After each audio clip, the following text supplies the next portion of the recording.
Salut tout le monde, c'est Popeye, j'espère que vous allez bien. Et on se retrouve sur une toute nouvelle série sur ma chaîne. Donc c'est une série de comparatifs d'armes. Effectivement, sur YouTube, il n'y a pas énormément de comparatifs d'armes sur Black Ops 2. Contrairement à Modern 3 où il y en avait quand même pas mal. INT et tout ça faisaient des comparatifs d'armes qu'ils ne font plus sur Black Ops 2. Donc cette fois, pour mon premier comparatif, je vais vous comparer bizarrement une SMG et un fusil d'assaut. Mais deux armes, vous allez voir, et je vais vous prouver, qui se ressemblent comme deux gouttes d'eau, mais vraiment comme deux gouttes d'eau.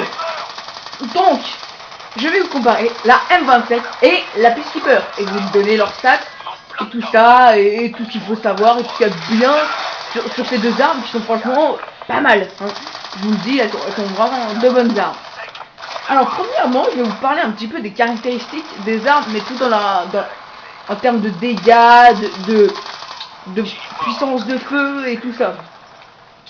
Donc je vais vous parler des dégâts de la Peacekeeper qui sont de maximum 33 et minimum 32. Les dégâts de la Pardon, désolé, je me suis complètement foiré. Autant pour moi. Les dégâts de la M27 sont de maximum 33 et minimum 22. Alors que les dégâts de la Peacekeeper sont de maximum 33 et minimum 19. Donc c'est assez kiff-kiff, vous voyez, le maximum est le même, le minimum est quand même un tout petit peu plus puissant pour la M27, mais encore c'est pas monstrueux. Pour l'attaque et chargeur, alors elles ont 30 balles chacune et 40 balles chacune avec chargeur grand cap, qui est vraiment exactement pareil, vous allez voir, ces armes se ressemblent de plus en plus. Donc, pour les RPM, donc c'est le nombre de balles par minute, elles sont de 750 pour la M27 et de 750 pour la Peacekeeper. Bon, après ça passe à 1136 avec le tir rapide sur la Peacekeeper, où ça devient beaucoup plus puissant. Mais c'est quand même, ça se ressemble, donc 750 pour les deux. Le temps de rechargement est de 1,95 pour la M27 et de 2 pour la Peacekeeper, donc c'est quasiment pareil. Vous voyez à quel point elles se ressemblent ces deux armes. Mais en revanche, donc oui, ça reste quand même pareil. Avec quand il y a 0 balles dans le chargeur, vous savez, vous devez rarmer l'arme. Donc pour la M27 c'est de 2.57 et pour la Peacekeeper c'est 2.50. Donc c'est quasiment pareil. De nouveau, là, il y a vraiment deux armes qui se ressemblent. Donc le niveau de déblocage de ces deux armes. Donc niveau 31 pour la M27 et niveau 15 €, je vais vous dire, pour la Peacekeeper, parce que c'est sur un DLC, donc voilà quoi, c'est vraiment pas mon niveau. Et en termes de dégâts selon les distances, donc courte distance c'est 4 balles les deux, moyenne distance c'est 4 balles les deux, et longue distance c'est 5 balles les deux. Donc vraiment c'est deux armes. Vous voyez à quel point ces fusils d'assaut, même fusil d'assaut, se ressemblent, mais vraiment comme deux gouttes d'eau. Et pour maintenant je vais vous dire les deux avantages, les avantages de chacune de ces deux armes. Donc la M27 est l'arme la plus précise de Call of Duty Black Ops 2. Vous pouvez voir, elle a un recul d'un pourcentage tellement minuscule qu'il n'est même pas voyant.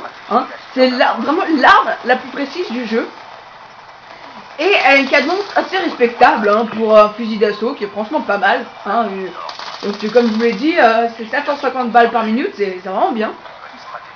Et les avantages de la Peacekeeper sont son tir au jugé très précis, contrairement à la M27, c'est un fusil d'assaut donc ça tire moins bien au jugé. Et sa légèreté, c'est-à-dire que les mouvements sont quand même plus légers malgré que la M27 c'est une arme assez légère aussi. La M27 c'est plus tressailler l'ennemi quand on lui tire dessus sans robustesse que la Peacekeeper. Mais ça c'est vraiment, il faudrait que je revérifie franchement. Parce qu'au départ j'avais dit la Peacekeeper, je me suis rendu compte que c'était la M27, mais je suis franchement pas sûr. Donc prenez cette information au conditionnel. Et sinon c'est tout ce que j'avais à vous dire. Donc en fait là je joue en domination contre les bots, donc j'avais pas envie de perdre de temps sur les modes online pour proposer ces deux modes. Donc j'ai fait une manche pour chaque arme, comme vous savez je n'ai pas d'HD PVR, donc une manche pour les deux armes. en domination, j'ai fait 2500 les manches, histoire de raccourcir. Et donc du coup ça a fait un gameplay donc plutôt pas mal, j'ai même fait la nucléaire, donc c'était contre les bots, hein, mais voilà quoi. Sinon c'est tout ce que j'allais vous dire sur cette série, donc qui est plutôt pas mal partie, hein, parce que j'ai aussi ma série mes armes favorites, donc il y a les snipers, je suis en train de préparer. J'ai aussi mon gameplay avec mon fusil mitrailleur préféré. Et donc c'est tout ce que j'avais à vous dire. Il y a aussi le walkthrough sur Naruto qui vient de sortir, le premier épisode. Donc je sortirai 2 épisodes et je vais voir selon le nombre de vues si je continue ou si je ne continue pas. Donc merci de m'avoir écouté, on se retrouve très vite sur un 2e épisode de cette série qui me tient à cœur. Et je vous dis à plus.